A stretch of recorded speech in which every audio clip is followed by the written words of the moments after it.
Um, listen, give Southeast Missouri State a lot of credit. I thought they made it difficult there for us. Were really handsy in the first half and made it just difficult for us to kind of run offense at times, and we contributed to that. But our guys did a great job there the last 30 minutes, particularly in the second half. I thought guys really moved it and shared it, and we were able to make some threes and play inside out throughout the game, but particularly the last 30 minutes. Guys did a great job sharing it and moving it, and it was good to see guys make shots too. And I think our defensively, we were fairly consistent for most of the game. I don't know if I've seen too many box scores where you shoot it that well, have that many assists on that many makes, but have 21 turnovers. I don't know, Yeah.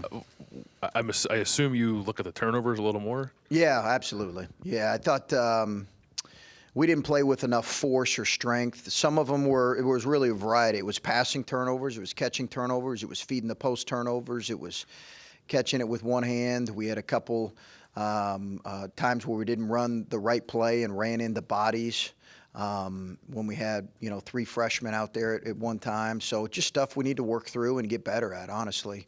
I love the 23 assists, but this is now 2 games where we've had a lot of turnovers, and we're playing, I think, the best defensive team I've seen on paper or I've seen on film since I've been here on Saturday. So we're gonna need to be better for sure. And Kyle and Caleb both were saying that the last game and the first half of this game, they felt like you were getting sped up a little bit offensively. I don't know if you saw that, and maybe if you view that at all as being I don't know what the word is, over anxious, trying to find some offense when things are maybe not going the way you want them to go. Yeah, I think we were a little bit sped up, and their pressure at time bothered us. Their ball screen defense bothered us at times in the first half with some of their traps and their hedges.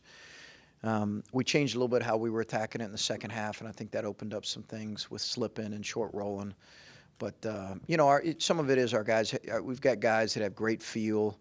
Guys like Caleb can get to spots and make the right pass and the right read in certain situations, and did a great job with that tonight. And of his 5 turnovers, I know we had 6 last game and 5 this game. A couple of those were, I think, just some calls that I kind of question were a little bit flops. But if that's how the game's going to be called, we got to keep adjusting to that. When you're talking about passing turnovers and catching turnovers, one-handed catches, what was your frustration level, I guess, as that game went on, and you see some of those pile up when you're coming off a loss in a game where you struggled in some of those areas?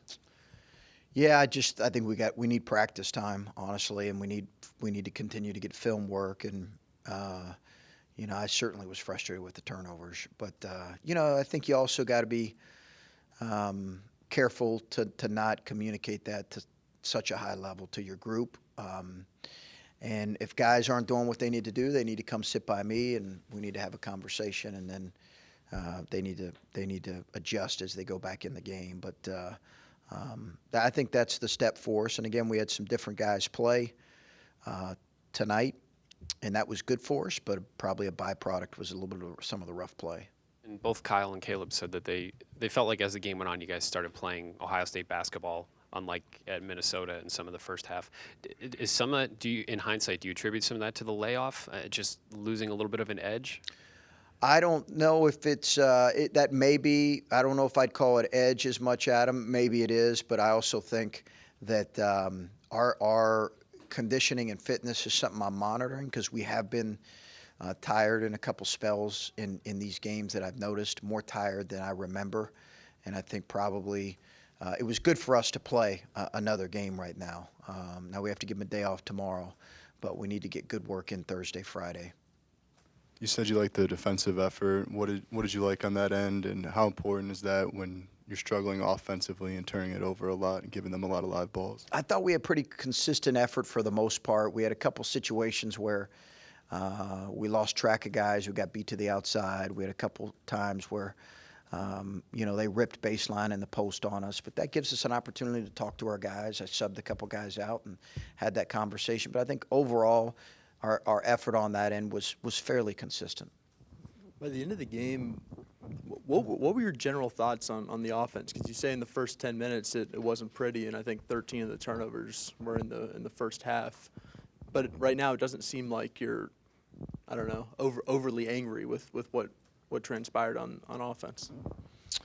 No, I'm frustrated with the turnovers, but I don't know. Do you want me to throw the table over, toss the table over here, and start swearing at you? I don't know what I don't know what response you want from me. I'm disappointed and frustrated, and we've got to figure out how to correct it. But I also recognize that we had some, we did have some youth out there. But if you're saying, hey, as coach, is it something that concerns you? It does. It does. How do you think that you've adjusted without Dwayne? Well, he's another primary ball handler for us that has not turned it over a lot. Now, he doesn't have a lot of assists, but he also hasn't turned it over a lot. And there's something to be said for that. I look at Ryan Klein last year for Purdue, never turned it over, didn't have many assists, but that guy never turned it over. There's real value in that, and in terms of knowing. And I think Dwayne's did a pretty good job of that. So I just think, we've got to continue to adjust to playing without him if, in fact, we're going to play without him for a while. Coach, do you have any update on his injury, or do you guys expect him to play Saturday at all? I don't know right now. It's still day to day. He obviously could not have played today. Wasn't close to being ready to play. And he's been out a significant amount. He's not done anything really significant in terms of practice since the Penn State game. So when he said he had like a back spasm, was that connected at all to the current injury, or are those two separate things? Who said he had a back spasm? I thought Dwayne said he wasn't practicing this past Wednesday because he had a back spasm or something like that. I think that was all, connected, rib back. I think it was all connected, yeah. Speaking of injuries, Chris, Caleb said he's sort of frightened himself when he Yeah. tweaked his knee tonight. It makes me wonder what he might have told you when you went to check on him and how much of a heart attack that might have given you. Well, it was, anytime a guy goes down and grabs a knee, it's scary. You're concerned first and foremost for him, and that's your. I was highest level of concern when a guy like that goes down and immediately grabs his knee. I think coaches, probably families, probably fans, your mind goes to places you don't want it to go. So, my biggest thing for him was just. He said, I'm fine. I think I just hyperextended it or something, and we wanted him to get evaluated before he obviously even walked on it. So Doc and the staff did a great job. So did you have to order him back to the locker room then? Or? No, but I think he felt like he could have been ready to, you had to sit out one play anyway, right. But I think he felt like he could have been ready to go, and, Doc wasn't having that, neither was I. He needed to be evaluated. We've talked a lot with you about all the different ways Caleb has improved and how well he's playing.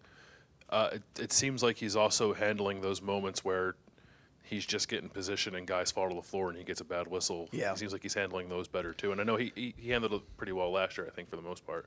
Just how much has he grown in that area? I think that's a continued that's frustrating now. Yeah. When you're bigger than guys and they fall or they run in front of you and the official calls it, that is really frustrating for him, for all of us. He's just got to keep handling it with poise and patience. And then he has to adjust if we run into certain officials that are going to make that call. He has to adjust. And he's a smart kid. He has to adjust in those situations. I don't like it. I don't like when teams do that. And I'm not saying they were doing it intentionally today at all. I'm just saying it happens in our league. It will happen in our league. Guys are going to slide in front of him when he's running down the floor and try to pick up a foul. And he's got to adjust and be really smart in situations like that. You guys had a stretch at the end of the first half. It started with Luther found Zoe for a bounce pass that he dunked. And I think you had assists on like 4 straight possessions right there. And that kind of seemed to calm things, and you were getting the ball where you needed it to. When a guy makes a play like that, how contagious can that get when you guys are assisting on basket after basket after basket. It's big. I do think it's contagious, and probably the flip side of this, turnovers can be a little bit contagious too, because guys get tentative. And but I definitely think I thought that stretch, and then I thought the stretch in the second half where we had multiple assisted plays, a couple by C.J. Walker, was big for us.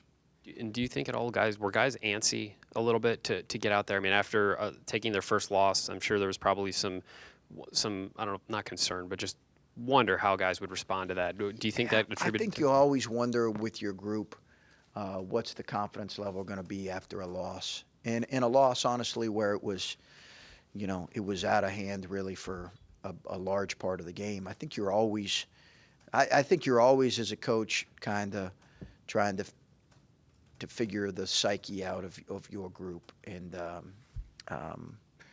I thought maybe at times we were pressing a little bit, but it's good. We've got to get better in the area of ball handling and turnovers, and that's a good thing that comes out of this game. Caleb actually mentioned that he felt like you guys just needed to kind of come out and have fun, or at least they needed to come out and have fun, especially after, the way that the first half went. Do you feel like, given the quick turnaround and what happened Sunday night, maybe your guys were a little too tight to come out here in the first half? Or Yeah, I don't know. I don't know if that'd be the cause for the turnovers or not. There might have been some of that. I did tell them at halftime, hey, we got to relax a little bit more offensively. We got to play with more force. And I said, it sounds like I'm talking out of both sides of my mouth. We got to play with more force and toughness with the ball, and at the same time, we have to relax a little bit. So there might have been some of that. I didn't ask them if they were uptight, but I think, when things don't go your way and you have some kind of plays that you're scratching your head about after a loss, sometimes that can. I felt a little bit like in the first 10 minutes of this game, like I did against Cincinnati, where just – things weren't obviously, no offense to these guys, but a better opponent. But I felt that way a little bit, where things weren't necessarily going our way, and we had to make some breaks happen. Getting back to the offensive fouls on Caleb, how do you coach him through that? When you look at the tape and you think, all right, that was a bad call, because you want him to stay aggressive. At the same time, you talked about him having to adjust to officials. Do you tell him to go out there? I mean, do you look at the official and say, hey, this guy calls it? I'm just wondering how you coach him through it. Yeah, we do on occasion. We will say, hey, this official is known to call more offensive fouls based on the information that we have from the past couple years. I know that with officials that are a little more quick on the trigger with technicals so same thing with offensive fouls. So we will go into a game and let him know that. I have I sent 2 plays into the league office from the other night that I thought were questionable. A charge that was called on him on a drive and a block that was called on Andre. Sometimes you get feedback that is helpful in those situations. So there's communication that happens on a regular basis. But listen, at the end of the day, what we've learned from last year, I think as much as anything, is we have to adjust. And I think he's prepared to do that. And just real quick, when they reviewed, I think it was the second offensive foul, the second half, were they looking to see if it was a flop, or were they looking for an elbow? I was wondering what they were reviewing. Good question. I didn't know if you knew that. Okay. I did not get okay. I really don't know. They mentioned to me that, they thought which I appreciated, they thought they missed that one. But I don't know if that ended up remaining a foul on Caleb or not, So if it was a tighter game in a different situation, I probably would have, addressed it differently. But, I think they just were like, hey, listen, they were looking at something, they realized they missed it, and they moved on. Hey, Coach. This is Okan with Epix One. Question, what's the joy of playing 2 brothers at the same time? Well, you're talking about the Wessons, obviously. Yes. Great kids, tough kids, tough-minded guys, guys that want to, you can coach, want to learn, want to get better. And I've I've had nothing but joy coaching Caleb and Andre. And then one more question: if one of them makes a mistake, do you say, "Hey, go get your brother"? Or do you, in a sense, because it looks like Andrea came out and definitely pump up, definitely fired up a little bit. Yeah, they have a lot of us have brothers in here, so they have a real rapport. And Caleb's bigger, but he's younger, and I think he does look to Andre in certain ways, and they can speak to each other in ways that even their teammates probably can't. Just brothers, the way brothers communicate. They've been absolute joy to coach.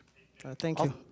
I'll throw in an Andre question. I asked Caleb, hit those 3 3-pointers in a row there, and it just seems like that injury at the beginning of the season, he hasn't played up to the level maybe the Minnesota game was not one of his better games. Just, do you hope that something like what happened here at the end of this game gets him going and he plays like a senior leader for you going forward, or what are you hoping for? I think the injury probably stymied him a little bit in some ways, but I thought he was really good against Penn State for the most part, not only offensively but defensively. I thought he was really good against Stevens, really good. I think the thing with Andre that sometimes people forget, and sometimes even as an older guy, he can get caught up with him.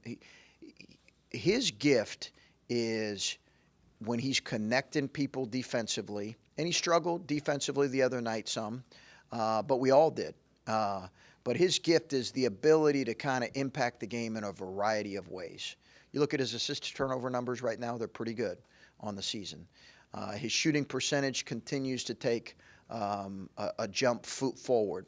I think some of this he's got to be patient with coming back from the injury and getting in a rhythm. He's just got to be patient with that. And if he is, you can't press and be good offensively individually. If you're coming out pressing offensively, you're only going to hurt yourself. And he's got to let it happen, and it was good to see him knock down some shots. To the turnovers aside, the start to the game, the clock doesn't start, and you have to sort of restart the game. Caleb goes down. Like the first 3-4 minutes seemed like it was about as brutal as it could be as a start. As a coach, what is going through your head there, and how do you try to not let that affect your team when it seems like everything is conspiring against everybody right there? Yeah, brutal's probably a good descriptor of that start. Again, I think some of this is you got to keep your emotions in check as a coach.